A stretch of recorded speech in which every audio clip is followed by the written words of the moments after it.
चौथे में first chapter पढ़ाने जा रही हूँ। इस चैप्टर का नाम है पर्यावरण के घटक। सबसे पहले आप पर्यावरण के बारे में समझिए। पर्यावरण हम उसे कहते हैं जो हमारे आसपास की भौगोलिक परिस्थितियां हैं। इसके अंतर्गत तापमान, हवा, पृथ्वी का ऊंचा वृक्ष, वन जीवन, मिट्टी, सभी कुछ आता है। इन सभी के संयोग से ही हमारा पर्यावरण बनता है। और जिस जगह की पर्यावरण जैसी होती है उस जगह के मनुष्य का या जीव जंतुओं का रहन सहन, खान पान, निवास वैसा ही हो जाता है। प्रकृति में दो प्रजातियां पाई जाती है, एक पादप प्रजातियां और एक जीव जगत। जीव जगत में मनुष्य और जंतु सभी आते हैं और पादप प्रजातियां में हमारी वनस्पतियां आती हैं। इन वनस्पतियों में छोटी से छोटे और बड़े से बड़े वृक्ष आते हैं और सभी पादप प्रजातियों का और जीव प्रजातियों का इस पर्यावरण से घनिष्ठ संबंध है। पर्यावरण में अगर थोड़ा भी परिवर्तन होता है तो इन दोनों चीजों पर, इन दोनों प्रजातियों पर उसका प्रभाव पड़ता है और धीरे धीरे या तो इस पर्यावरण के परिवर्तन को बहुत से पादप, बहुत से जीव जंतु अगर सहन नहीं कर पाते तो वो विलुप्त हो जाते हैं और बहुत से थोड़ा सा परिवर्तित हो जाते हैं। दो प्रकार का होता है, एक भौतिक और एक सांस्कृतिक। भौतिक का मतलब जो प्राकृतिक है, जो प्रकृति के द्वारा हमें मिला है, और सांस्कृतिक का मतलब जो हम मनुष्यों के द्वारा निर्मित है, जैसे घर, सड़क, स्कूल, हॉस्पिटल, कारखाने, हमारे द्वारा सुख सुविधाओं के लिए बनाया गया वस्तु, उससे हम जिस परिवेश का निर्माण करते हैं, ये सांस्कृतिक पर्यावरण है। प्राकृतिक पर्यावरण के दो प्रमुख तत्व होते हैं, जैव और अजैव और जैविक। अजैव और जैविक मतलब एक जीवित और एक अजीवित, मतलब एक जिंदा चीज, जिंदा वस्तुएं और एक मृत वस्तुएं। मृत वस्तुएं वो है जैसे मिट्टी, पहाड़, पठार, सूर्य का प्रकाश, हवा, इसमें जीवन नहीं है, लेकिन वो जैविक वस्तुओं के साथ जुड़े हुए हैं। जैविक वस्तुओं का जीवन इसी अजैव वस्तुओं से चलता है। अगर इस अजैव चीजों में परिवर्तन होता है तो उससे जैविक जीवन में बदलाव आ जाता है, यहाँ तक कि बहुत सारे जैविक जीवन नष्ट भी हो जाते हैं।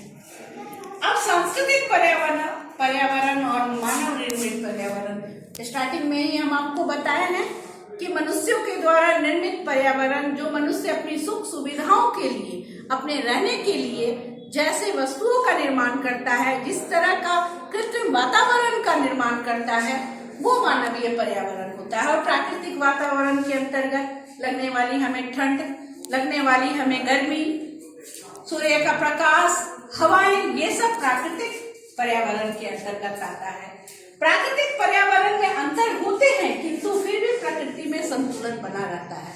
प्रकृति का कुछ इस तरह का बनावट होता है कि ये अंतर होने के बावजूद भी संतुलन बना रहता है। लेकिन जब इसी प्राकृतिक वातावरण को मनुष्य के द्वारा अत्यधिक छेड़छाड़ किया जाता है, मनुष्य अपनी सुविधाओं के लिए इस प्राकृतिक पर्यावरण को जब अधिक से अधिक उपयोग करना शुरू कर देता है, तब हमारे पर्यावरण में परिवर्तन आता है। उसका एक उदाहरण है अत्यधिक ऊष्मा, जरूरत से ज्यादा पानी, बारिश होना, ये सब हमारे छेड़छाड़ का ही नतीजा है। दूसरे पॉइंट पे हम लोग आते हैं कि मानवीय क्रियाएं पर्यावरण पर दुष्प्रभाव डालती है, तब पर्यावरण का संरक्षण आवश्यक है। आपको पहले ही हम बता चुके कि प्रकृति की वस्तुओं को जब हम अपने आवश्यकता के लिए, उपभोग के लिए जरूरत से ज्यादा उपयोग करने लगते हैं, तब इसका दुष्प्रभाव पड़ता है। इसलिए इस प्राकृतिक पर्यावरण का संरक्षण आवश्यक है। हम प्राकृतिक पर्यावरण का उपयोग करें, हम सुख सुविधाओं का उपयोग करें, लेकिन हमेशा हमें ध्यान रखना चाहिए कि इसे हम संरक्षित करके इसका उपयोग करें। क्योंकि आने वाली पीढ़ी के लिए ये संरक्षण जरूरी है। या फिर अगर हम जरूरत से ज्यादा परिवर्तन करते हैं, जरूरत से ज्यादा प्रयोग करते हैं, तो हो सकता है हमारा समूल भी नष्ट हो जाए, प्राकृतिक वातावरण ऐसा बदल जाए कि हमारा समूल भी नष्ट हो सकता है। पर्यावरण के 4 प्रमुख परिमंडल होते हैं: स्थल मंडल, जल मंडल, वायुमंडल और जलमंडल। जहां स्थल मंडल के अंतर्गत हमारे 7 महाद्वीप आते हैं। इन 7 महाद्वीप में एशिया, अफ्रीका, यूरोप, उत्तरी अमेरिका, दक्षिणी अमेरिका और अंटार्कटिका है। अंटार्कटिका पर जीवन नहीं पाया जाता है।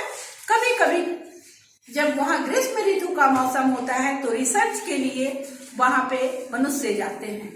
बाकी एशिया विश्व का सबसे सर्वाधिक जनसंख्या वाला महादेश है। अफ्रीका में भी अत्यधिक मरुस्थल के चलते वहां भी जनसंख्या का अभाव पाया जाता है। दूसरा है जलमंडल।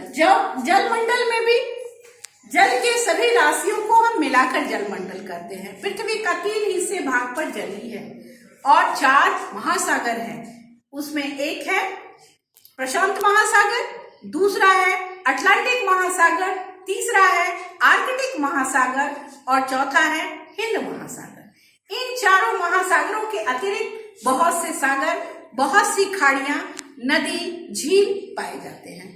महासागरों का जल हमारे लिए उपयोगी नहीं है क्योंकि इसका जल क्षारीय होता है। क्षारीय जलों के द्वारा ज्यादा से ज्यादा हम नमक ही तैयार करते हैं, लेकिन इसमें बहुत सारे जलीय जीव होते हैं।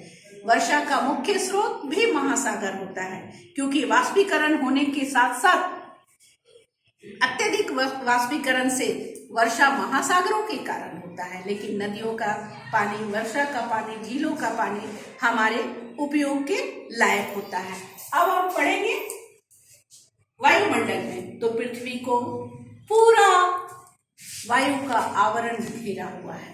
इसमें बहुत सारे गैस पाए जाते हैं: ऑक्सीजन, नाइट्रोजन, कार्बन डाइऑक्साइड और बहुत सारे गैस। इनके मिश्रण से ही पूरे वायुमंडल का निर्माण हुआ है, जिसमें बहुत सारी गैसें वनस्पतियों के लिए उपयोगी है तो कुछ मनुष्यों के लिए उपयोगी है। और ये पृथ्वी के गुरुत्वाकर्षण शक्ति के कारण पृथ्वी के संसर्ग में बनी हुई रहती है। चौथा मंडल है जैव मंडल। जैव मंडल हम तीनों मंडल में रहने वाले जीव जंतुओं के जीवन को बोलते हैं। पृथ्वी से 29 किलोमीटर तक इन जीवों का रहन सहन होता है, चाहे वो वायुमंडल में हो, चाहे वो स्थल मंडल में हो, चाहे वो जल मंडल में हो। वायु में थोड़े से ऊपर तक छोटे छोटे कीट पतंग पाए जाते हैं। अब इन जीवों की जातीय विविधता को जैव विविधता कहते हैं। आपको शुरू में ही हम बता चुके हैं कि हमारे पर्यावरण अलग अलग जगहों पर अलग अलग होती है। तो जहाँ जैसे पर्यावरण होते हैं वैसे वहाँ जीव जंतु और वनस्पतियां पाई जाती है। इसे जैव विविधता कहते हैं। पृथ्वी पर हर क्षेत्र में अलग अलग प्रजातियों के पशु, अलग अलग प्रजातियों के वनस्पतियां पाई जाती हैं। ये जीव जैव विविधता हमारे पर्यावरण के अंतर के कारण होता है। लेकिन अगर इस पर्यावरण में अंतर होने के बावजूद भी हम संतुलन नहीं रखें तो पारिस्थितिक तंत्र हमारा चेंज हो सकता है। जो हमारा पारिस्थितिक तंत्र है, जिसमें हम वनस्पति, जीव और पर्यावरण के घटक मिलकर क्रियाकलाप करते रहते हैं, उसमें व्यवधान उत्पन्न हो सकता है। मानव की क्रियाओं से जैव विविधता का ह्रास हुआ है और हमारी आवश्यकताओं को अधिक से अधिक पूरा करने के लिए हमने प्राकृतिक संपत्ति को, हमने प्राकृतिक चीजों का दोहन किया है और इस दोहन से जैव विविधता में बहुत ह्रास हुआ है। बहुत सी प्रजातियां खत्म हो चुकी है, उनका समूल नष्ट हो चुका है और बहुत से खत्म के कगार पर है।